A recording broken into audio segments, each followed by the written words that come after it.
कैसे बचेंगे? Negative marking क्या है साहब? समझिएगा इस बात को। ये किसी भी एग्जाम में सबसे बड़ा रोल अदा करता है नकारात्मक अंक, नेगेटिव मार्किंग। ठीक है, तो नेगेटिव मार्किंग क्या है इसको समझिएगा। आरपीएससी की जितने भी एग्जाम देते हैं, यूपीएससी के लगभग एग्जाम देते हैं, 1/3 होता है आपके। ठीक है, 1/3 का मतलब क्या है? यदि आपने 3% गलत किए हैं तो आपका 1% सही जो है उसके नंबर एक प्रकार से वो कट हो गया। 3 गलत होने का मतलब क्या हो गया? एक आपका सही किया हुआ गलत हो गया। ये नेगेटिव मार्किंग है।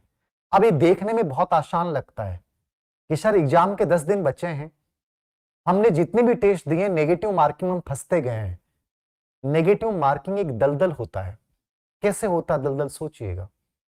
नेगेटिव मार्किंग से बचना कैसे, मेरा रियल एक्सपीरियंस शेयर कर रहा हूं, सुनिएगा। मेरा एक्सपीरियंस शुरू कर रहा हूं, मैं किसी का एक्सपीरियंस नहीं दे रहा, मैंने क्या फील किया है और मैंने कैसे बचा है। पेपर जब भी आप देते हैं, नेगेटिव मार्किंग से कैसे बचना है? अति आत्मविश्वास आपको मारता है, याद रखना। और कॉन्फिडेंस मारेगा, याद रखना।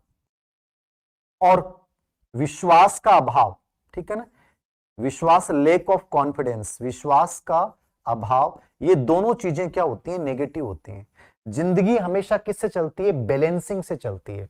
बैलेंस बना के चलना पड़ता है, विश्वास में भी और आत्मविश्वास में भी। कैसे? याद रखना। मैं आपको आज भी कहता हूं कि यदि मैं तुम्हारी जगह पेपर देने जाऊं, चाहे मैंने बहुत अच्छा पढ़ाई नहीं की इस समय, लेकिन मैं आपको विश्वास दिला सकता हूं कि मेरा पेपर आपसे बहुत बढ़िया होगा। रीजन क्या है? मेरे अंदर कॉन्फिडेंस है, लेकिन मेरे अंदर ओवर कॉन्फिडेंस नहीं है। मैं जब पेपर को देखूंगा, पहली चीज मैं शांत चित्त रहूंगा उस समय। ठीक है ना, मेरे अंदर उतावलापन नहीं आएगा कि मैंने पेपर देखा है और मैं पेपर को हड़बड़ा के मैंने खोला है। नहीं, मैं पेपर को बड़े शांत मन से खोलूंगा। ये पेपर मेरे सामने है, इस पेपर को मैंने खोला और पेपर का पेज आराम से पलटा। मैंने सबसे पहले रोल नंबर लिखे। रोल नंबर में यदि 1 अंक गलत हो गया, तुम्हारे 3% नेगेटिव मार्किंग में जाएंगे। नोट करना मेरी बात। एक गलती यानी गलत गोला भरने से तुम्हारे 3% भविष्य में गलत हो जाएंगे। रियली क्या है? वो तुम्हारे अंदर स्ट्रेस रिलीज करेगा। मैंने आराम से रोल नंबर भरे और रोल नंबर भरने के बाद मैंने पेपर को खोला और मैं पूरे पेपर को आराम से पढ़ रहा हूं।